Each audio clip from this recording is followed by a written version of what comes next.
Catéchisme de l'Église catholique, la vie dans le Christ, le 4e commandement, suite.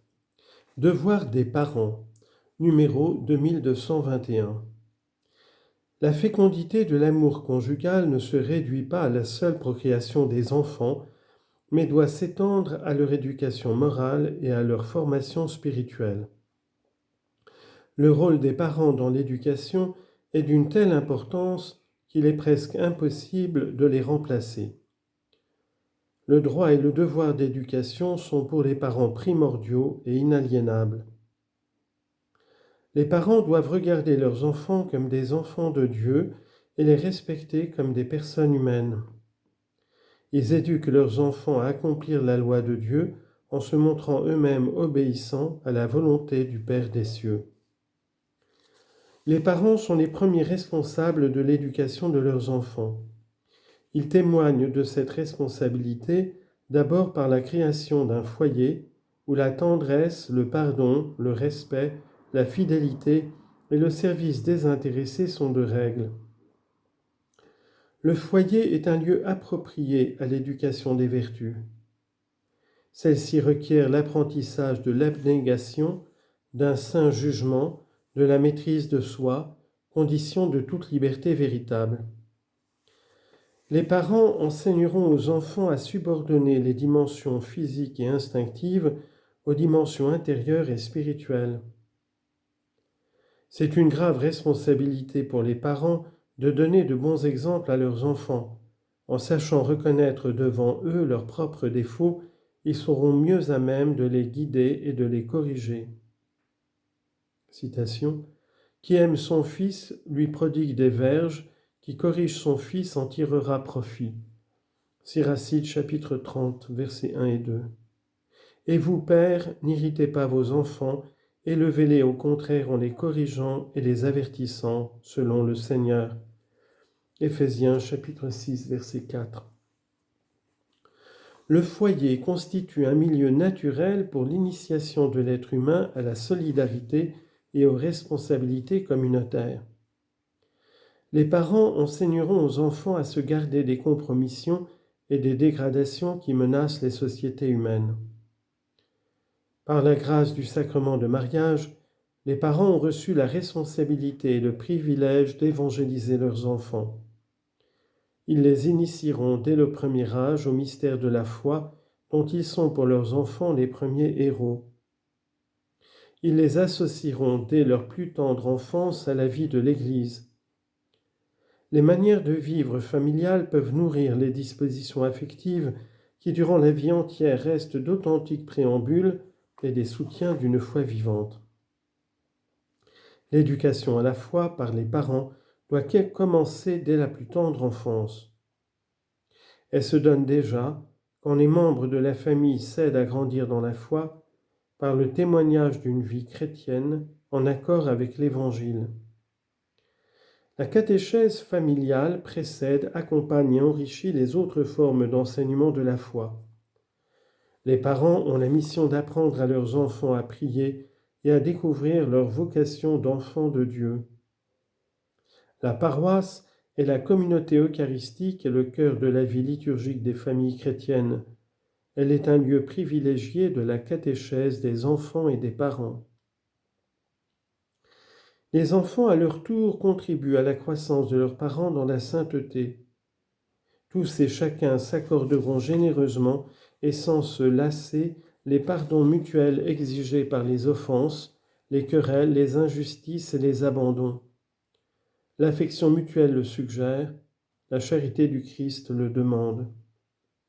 Confère Matthieu 18, versets 21 à 22 et Luc 17, 4. Durant l'enfance, le respect et l'affection des parents se traduisent d'abord par le soin et par l'attention qu'ils consacrent à élever leurs enfants, à pourvoir à leurs besoins physiques et spirituels.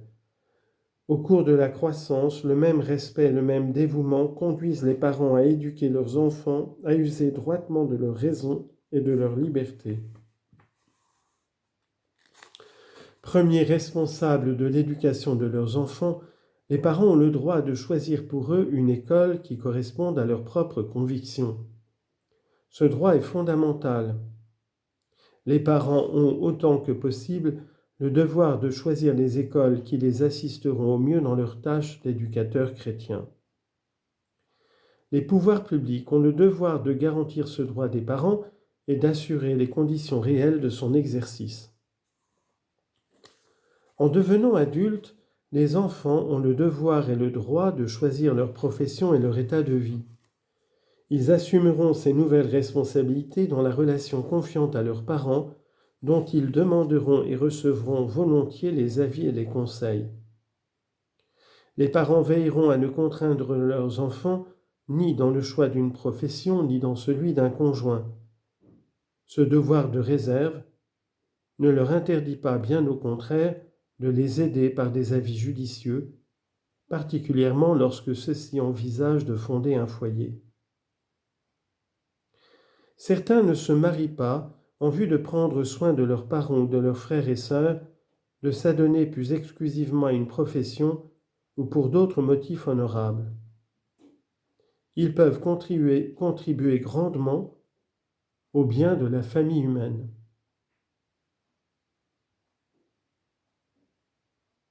« 4. La famille et le royaume. Les liens familiaux, s'ils sont importants, ne sont pas absolus.